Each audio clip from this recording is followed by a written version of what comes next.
اتنے غریب ہوتے ہیں کہ بسا اوقات ان کی ماں ہمارے گھر میں کام کرتی ہے، اس کا باپ ہمارے کھیت میں کام کرتا ہے اور ہم دولت مند ہوتے ہیں، لیکن ہوتا کیا ہے کچھ دنوں کے بعد ہمارا بیٹا نالائق بن جاتا ہے، ڈھنگ سے پڑھتا نہیں ہے، ہماری دولت کو لٹا کر کے برباد کر دیتا ہے، اور وہ غریب کا بچہ پڑھ کر کے محنت کر کے آگے بڑھتا ہے، آپ کہتے ہیں اس کی تقدیر بدل گئی اور آپ کی تقدیر بگڑ گئی۔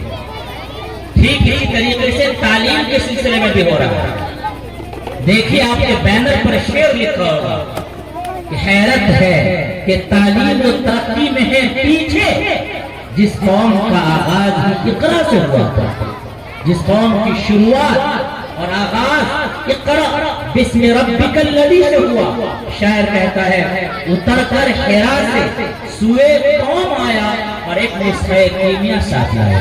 وہ نسخہ کیمیا قرآن مجید کی شکل میں آپ کے پاس موجود ہے، اگر آپ نے اس سے فائدہ اٹھایا آپ کی زندگی روشن اور تابناک ہو جائے گی، اور اگر آپ نے اس قرآن مجید سے فائدہ نہیں اٹھایا، سن لیجئے مسلمانوں، زیادہ خوش فہمی میں رہنے کی ضرورت نہیں ہے۔ اللہ کیا دو چیزیں چلتی ہیں، ایک ہے اللہ کا قانون اور ایک ہے اللہ کی قدرت۔ اللہ کی قدرت یہ ہے کہ آگ میں جانے کے باوجود آپ نہ جلیں، اللہ کی قدرت یہ ہے کہ آپ گھر میں بیٹھے رہیں اور آپ کے منہ تک کھانا پہنچے، یہ اللہ کی قدرت ہے، لیکن اللہ کا قانون یہ نہیں ہے۔ اللہ کا قانون یہ ہے کہ جو محنت کرے گا وہ پھل پائے گا، جو محنت نہیں کرے گا وہ محروم رہے گا۔ اسی لیے محمد عربی صلی اللہ علیہ وسلم نے ہاتھ پر ہاتھ دھر کر کے اور دنیا کے اندر تعلیم کا اور اصلاح کا اور انقلاب کا خواب نہیں دیکھے۔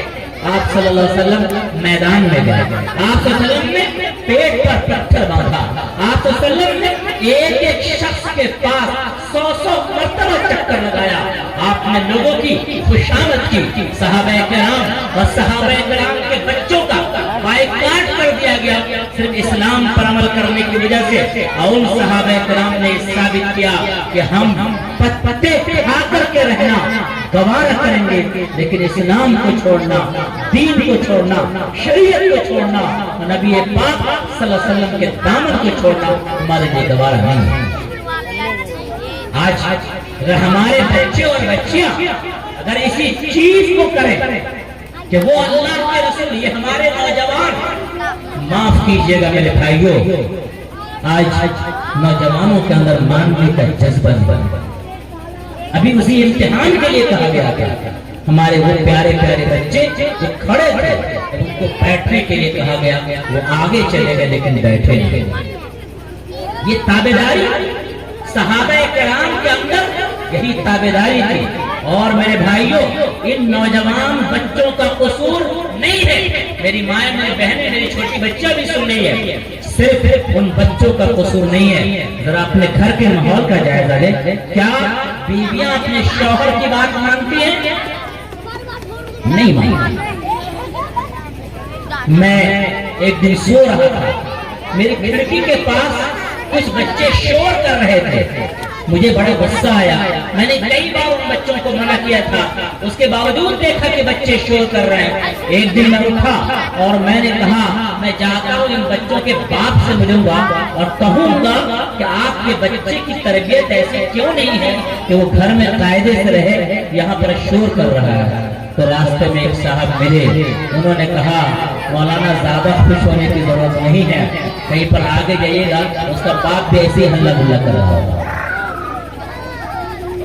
یہ حقیقت ہے، بیوی شوہر کی بات ماننے کے لیے تیار نہیں ہے۔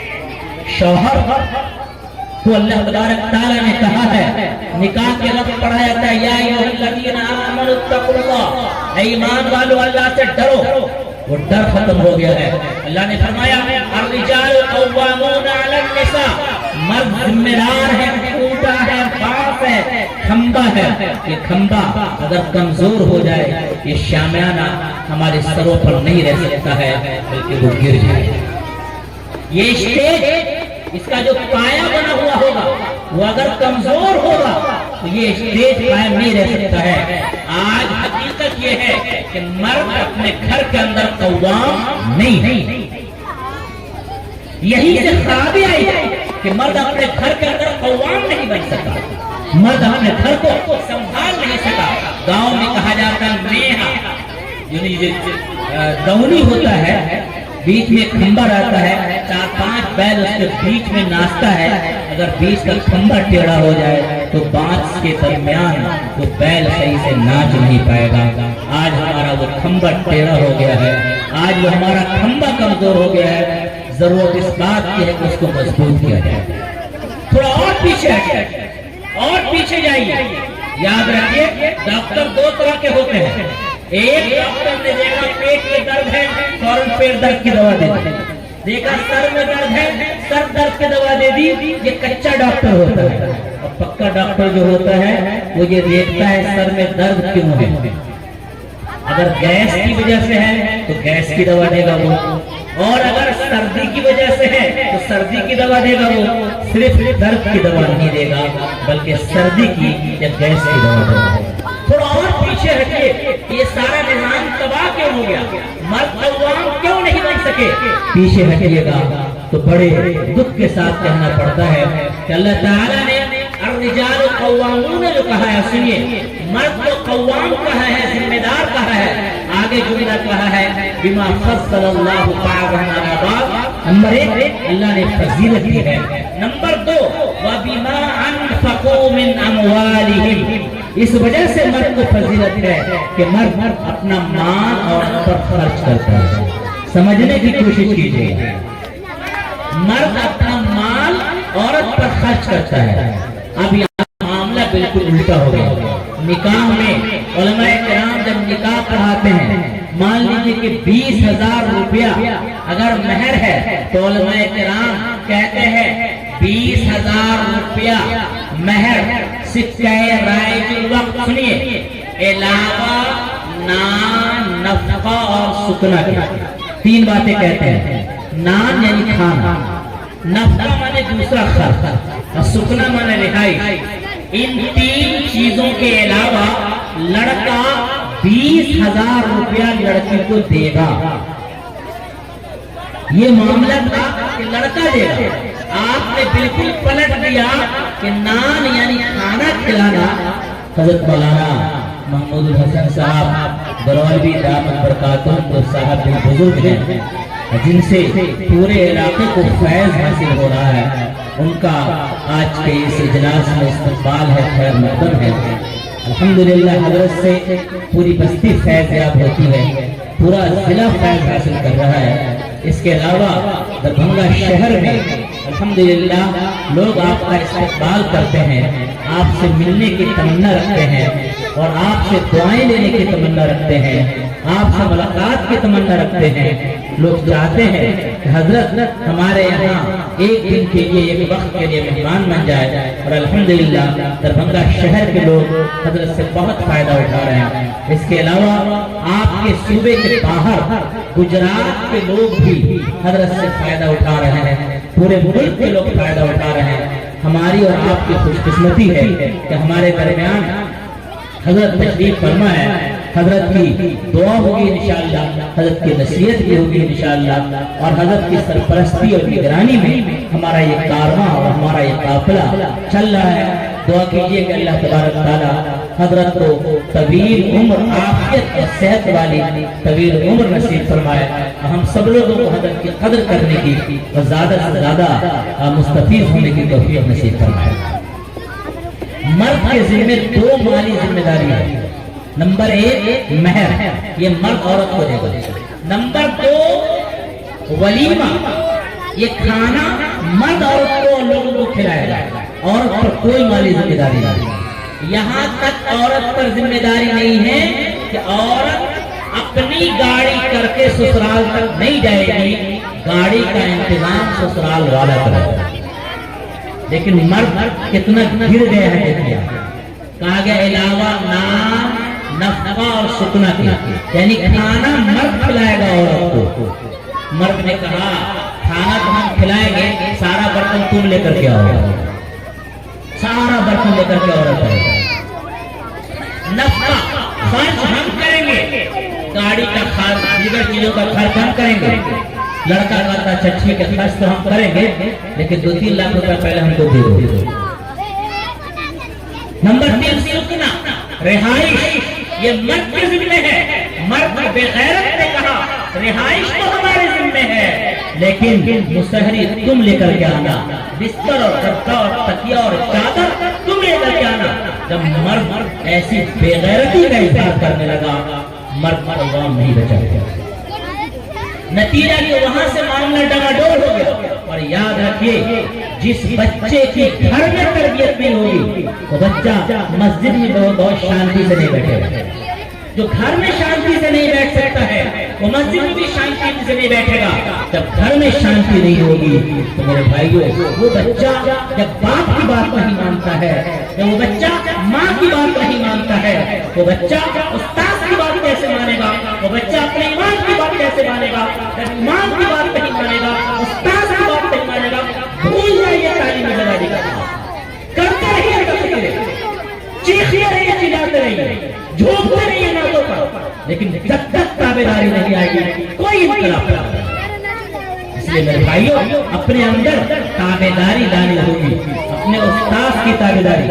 ہمارے گاؤں میں کلیا والے بزرگ تھے، میں پڑھ نہیں پا رہا تھا، میں بھی ویسے ہی ایک بدماش بچہ تھا، اور میں نے علی بیگ کم سے کم 20 سے 25 علی بیگ کو پھاڑ دیا، اور علی بیگ ختم کر کے نہیں دیا۔ میری اماں بے چین ہوئی، اور میرے گاؤں کے بزرگ تھے۔ الحمدللہ میں خوش ہوں اس بات پر کہ ہمارے گاؤں کے جو بزرگ تھے وہ بچہ اس کو قدر کرتا تھا۔ آخر میں ان کی آنکھ کی بینائی چلی گئی تھی، جو راستے سے گزرتے تھے ہم نے دیکھا عورتیں اپنے سر پہ دوپٹہ اور چہرے پر کپڑا رکھ دیتی تھی، اور بچے جو کھیل رہے ہوتے تو بچے کھڑے ہو کر کے دادا السلام علیکم کہتے۔ اس کے بعد جب دادا گزر جاتے تب ہم لوگ کھیلتے تھے۔ بچپن میں ہم لوگوں کو یہ قدر سکھائی گئی اللہ والے کے بزرگ کی۔ نتیجہ یہ ہوا کہ میری ماں اس بزرگ کے پاس لے کر کے گئی، حضرت نے دعا دی، اور کیا کہے گی؟ عورت یہی کہے گی تعویذ دے دیجئے، پانی پھونک دیجئے۔ حضرت نے نہ پانی پھونکا نہ حضرت نے تعویذ دیا، بلکہ حضرت نے ایک الف بے نورانی قاعدہ دیا اور حضرت نے دعا دی۔ الحمدللہ نورانی قاعدہ کیسے ختم ہوا مجھے یاد نہیں، اما پڑا کیسے ختم ہوا یاد نہیں، قرآن مجید جب شروع ہوا اس کا یاد ہے۔ 1.5 پارہ پڑھنے کے بعد میرے استاد نے قرآن مجید میں روانی دیکھتے ہوئے پھر شروع کرا دیا۔ الحمدللہ حضرت کے دعاؤں سے میرا قرآن مجید مکمل ہوا۔ اس لیے میری ماں، میری بہنوں، جہاں تک میری آواز جا رہی ہے، اگر آپ اپنے بچے کو کوئی قیمتی تحفہ دے سکتی ہیں تو وہ قیمتی تحفہ یہ دیجیے کہ بچوں کو تابعداری سکھائیں، اور بچوں کو تابعداری سکھانے کے لیے صرف منہ سے نہیں کہا جاتا ہے، بلکہ آپ اپنے شوہر کی تابعدار بن کر کے دیکھیں۔ شوہر بھی اپنی زبان سے صرف نہ کہے، بلکہ وہ شوہر اپنے باپ کی تابعداری کر کر کے دکھائے، اپنے امام کی تابعداری کر کے دکھائے۔ اگر وہ تابعداری کر کے دکھائیں گے تو انشاءاللہ ہمارے بچے تابعدار ہوں گے، پھر استاذ کی بات مانیں گے، اور استاذ کی بات مانیں گے انشاءاللہ ان کی زندگی بدلے گی۔ اللہ تعالیٰ نے قرآن مجید کی اصول بیان فرمایا، لئن شکرتم لازیدنکم، اگر تم شکر کرو گے تو میں اضافہ کروں گا، وَلَئِن كَفَرْتُمْ، اگر تم نے ناشکری کی ان عذابی لشدید، تو میرا عذاب بہت سخت۔ سنیے، شکر کا ایک معنی ہے زبان سے شکریہ ادا کرنا، اور شکر کے اصلی معنی ہے قدر کرنا۔ اللہ تعالیٰ نے آپ کو آنکھیں دی ہے، یاد رکھیے کتنے لوگ دنیا میں اندھے ہیں، لیکن اللہ نے آپ کو آنکھیں اس لیے نہیں دی کہ موبائل کو آپ ٹکر ٹکر تاکتے رہیے۔ میرے بھائیوں، اس لیے اللہ نے آنکھیں نہیں دی۔ اللہ نے کان دیا ہے، اس لیے نہیں دیا ہے کہ آپ گانے سنتے رہے۔ بہت افسوس کے ساتھ کہنا پڑتا ہے، تعلیمی انقلاب تعلیم سے دور کرنے کے لیے دشمنوں نے سازش کی۔ نضر بن حارث نام کا ایک شخص تھا، جب دیکھا کہ محمد عربی صلی اللہ علیہ وسلم جب قرآن پڑھتے ہیں تو لوگ ان کو سننے آتے ہیں، آپ وہ خوش قسمت ہیں کہ آپ کے اتنا بڑا دینیات کے اندر ایسے استاذ ہیں۔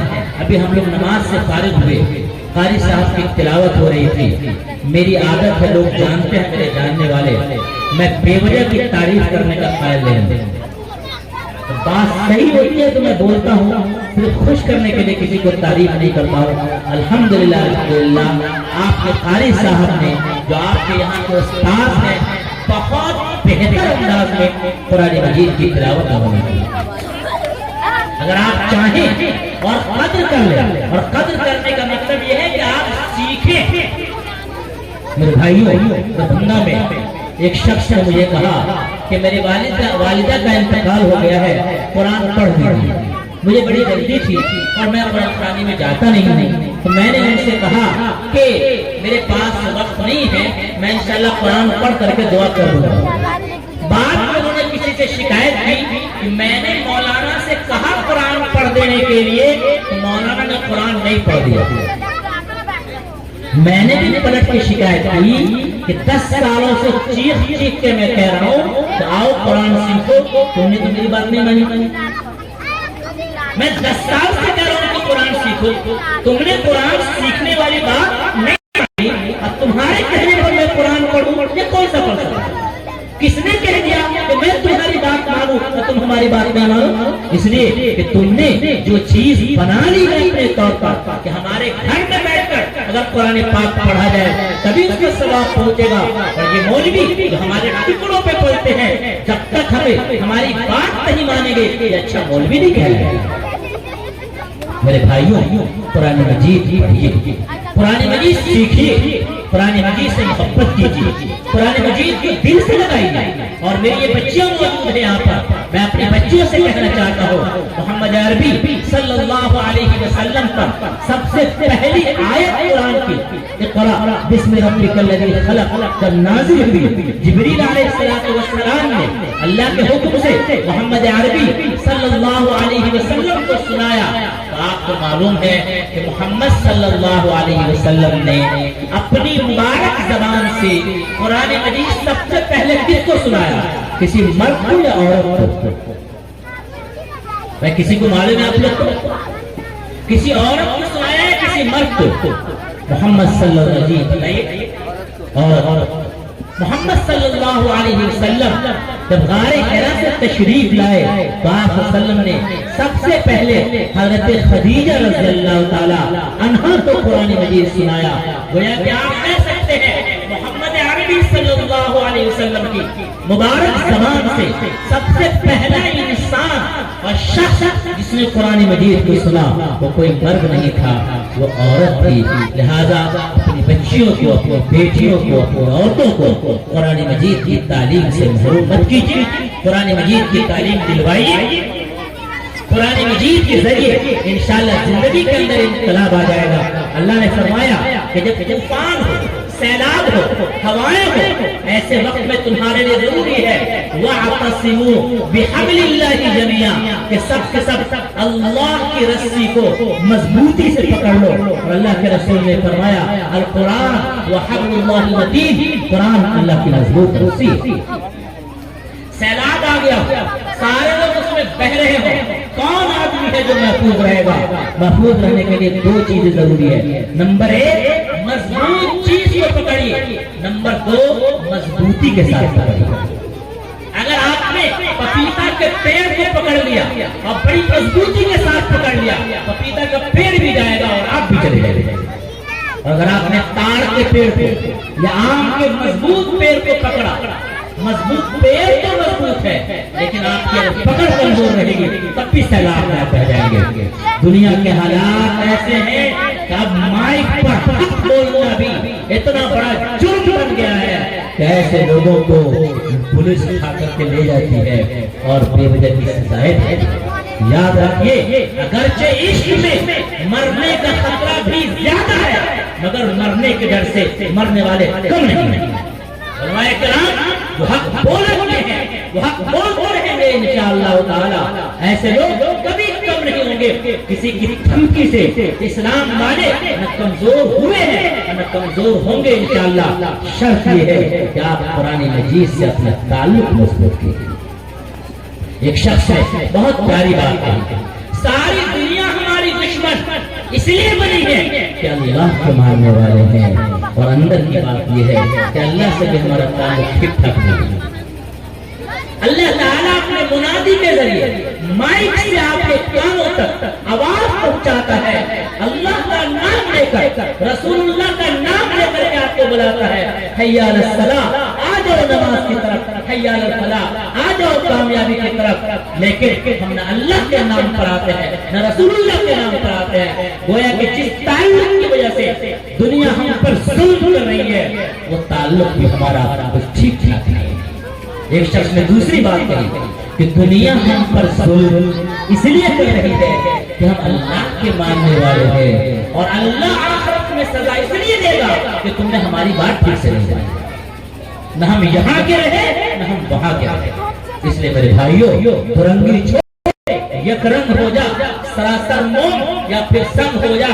میں پورے اعتماد کے ساتھ اپنے نوجوان دوستوں سے کہنا چاہتا ہوں، آپ کے پاس جو قرآن مجید ہے اور آپ کے پاس جو نبی پاک صلی اللہ علیہ وسلم کا فرمان ہے، دنیا کی کوئی طاقت آپ کو زیر نہیں کر سکتی ہے اگر آپ قرآن سے وابستہ ہو گئے اور قرآن کے دامن سے اپنے آپ کو وابستہ کر لیا. لیکن اس سے کٹ جائے تو کوڑی بھی نہیں مول تیرا، قدر و قیمت تیری قرآن سے وابستہ ہے.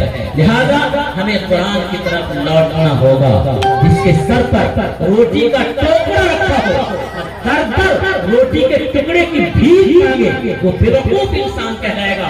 جس کے پاس قرآن مجید موجود ہو، نبی پاک صلی اللہ علیہ وسلم کا نظام موجود ہو، وہ شخص دنیا والے سے پوچھے کہ ہمیں کس راستے پر چلنا چاہیے، کس راستے پر نہیں چلنا چاہیے، وہ بیوقوف انسان ہے. ہونا تو یہ چاہیے کہ اندھیرے جب پڑھتے ہیں تو یاد رکھیے ہمیں چراغ جلانے کا موقع ملتا ہے. جو امیر ہوتے ہیں، جن کی جیب میں کڑکڑاتے ہوئے نوٹ، کھنکھناتے ہوئے سکے ہوتے ہیں، وہ چاہتے ہیں کہ اپنی بیٹی کی شادی رات میں کریں تاکہ بلب اور قمقمے سجانے کا موقع ملے. یاد رکھیے جس کے پاس قرآن جیسی کتاب ہو، جس کے پاس نبی پاک محمد عربی صلی اللہ علیہ وسلم جیسا نظام ہو، وہ دنیا کے اندھیرے سے نہیں ڈر سکتا. اٹھ اٹھ کے اب بزم جہاں کا اور ہی انداز ہے، مشرق و مغرب میں تیرے دور کا. اس لیے میرے بھائیوں، اقرا مکتب بنیاد کو کم تر نہیں سمجھے، کمزور نہیں سمجھے. قاری عبید اللہ صاحب نے جو محنت کی ہے اور یہ چراغ جلایا ہے، میرے بھائیوں اس سے آپ فائدہ اٹھائیے. میں بتا دوں میری اپنی ایک مصروفیت ہے جس کے لیے وقت نکالنا آسان نہیں ہے، لیکن پوچھ لیجیے گا قاری عبید اللہ صاحب سے، انہوں نے ایک لفظ کہا، میرے پاس انکار کے لیے کوئی لفظ نہیں. اور انشاءاللہ جب تک یہ کہتے رہیں گے میں کم سے کم یہاں آنے سے انکار نہیں کر سکتا ہوں. اس کی بہت ساری وجہ ہیں. ایک وجہ تو یہ ہے کہ میں جب پڑھ رہا تھا، چھوٹا تھا، اس وقت قاری عبید اللہ صاحب ہم سے بڑے تھے. انہوں نے اس وقت ایک چھوٹے بچے کو سنبھالا اور سرپرستی فرمائی. دوسری بات یہ ہے کہ فراغت کے بعد جب میں کرناٹک کے علاقے میں تھا اور میں نے سوچا کہ اپنے علاقے میں اور دربھنگا شہر میں کام کیا جائے، تو میں ممبئی میں ان کے ساتھ بیٹھ کر ہم نے مشورہ کیا. انہوں نے کہا کہ میں بھی اپنے گاؤں میں کرنا چاہتا ہوں. میں نے کہا میں دربھنگا شہر میں کام کرنا چاہتا ہوں. الحمدللہ دربھنگا شہر کے لوگوں نے قدر کی. 2018 میں پہلی بیچ عالمہ کی فارغ ہوئی. اب تک ہمارے مدرسے سے 8 بیچ عالمہ کی فارغ ہو چکی ہے. دربھنگا میں 200 بچیاں عالمہ کورس میں پڑھ رہی ہیں. اس کے علاوہ چلہا جلاوہ پور ایک بستی ہے، وہاں پر مدرسے کی 9 کٹھا زمین ہے، اور وہاں پر الحمدللہ اس سال پہلی مرتبہ وہاں بھی الحمدللہ اس بستی کی بچیاں بھی بخاری شریف پڑھیں گے انشاءاللہ تعالی. لوگ قدر کرتے ہیں تو اللہ تعالیٰ اس میں اضافہ فرما دیتا ہے. آپ کے لیے ضروری ہے کہ آپ اقرا مکتب بنیاد کو کم نہیں سمجھیے. یہی چھوٹے چھوٹے بچے ہیں، جس طرح بچوں نے پروگرام پیش کیا، بہت اچھا پروگرام تھا. اور دارالعلوم دیوبند کے